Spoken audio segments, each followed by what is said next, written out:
বাগদাদের কোলাহলপূর্ণ বাজারে আলী নামে এক ধনী ব্যবসায়ী বাস করতেন। তিনি শুধু রেশম ও মশলার ব্যবসার জন্যই পরিচিত ছিলেন না, তার অপরিসীম উদারতার জন্য পরিচিত ছিলেন। আলী ইসলামের শিক্ষার প্রতি গভীরভাবে বিশ্বাস করতেন, বিশেষ করে অভাবগ্রস্ত অন্যদের সাহায্য করার গুণে। এক জ্বলন্ত বিকেলে আলী যখন বাজারের মধ্যে দিয়ে ঘুরছিলেন, তখন তিনি লক্ষ্য করলেন এক দরিদ্র ভিক্ষুক রাস্তার ধারে বসে আছে। লোকটি দুর্বল এবং ক্ষুধার্ত ছিল, তার চোখ করুণার জন্য অনুরোধ করছিল।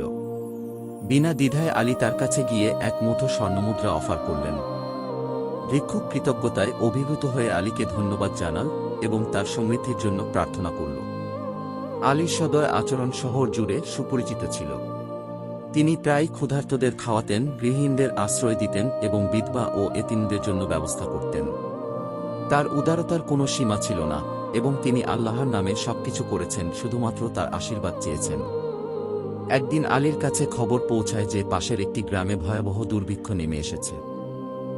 বিলম্ব না করে তিনি চাল, গম এবং মসুরের বস্তা জড়ো করলেন এবং ক্ষুধার্ত গ্রামবাসীদের খাবার সরবরাহ করার জন্য যাত্রা করলেন। পথিমধ্যে তিনি পথ হারিয়ে ফেলা যাত্রীদের মুখোমুখি হন এবং আলী তাদের নিরাপদে তাদের বাড়িতে ফিরে যান। বছর অতিবাহিত হয় এবং আলী সম্পদ এবং আত্মা উভয়ই উন্নতি করতে থাকে। পরোপকারের জন্য তার খ্যাতি বহুদূরে বৃদ্ধি পেয়েছিল, যা তাকে সর্বস্তরের মানুষের কাছ থেকে প্রশংসা ও সম্মান অর্জন করেছিল। তার ধনসম্পদ থাকা সত্ত্বেও আলী নম্র এবং ভিত্তিশীল ছিলেন, সর্বদা তার সাফল্যকে আল্লাহর অনুগ্রহে দায়ী করেন। এক রাতে আলী একটি স্বপ্নে দেখেন যে তিনি নবী মুহাম্মদ সাল্লাল্লাহু আলাইহি ওয়াসাল্লাম তার দিকে হাসছেন।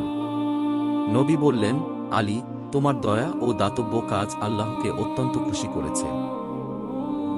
অন্যদের জন্য আলোর বাতিঘর হতে থাক।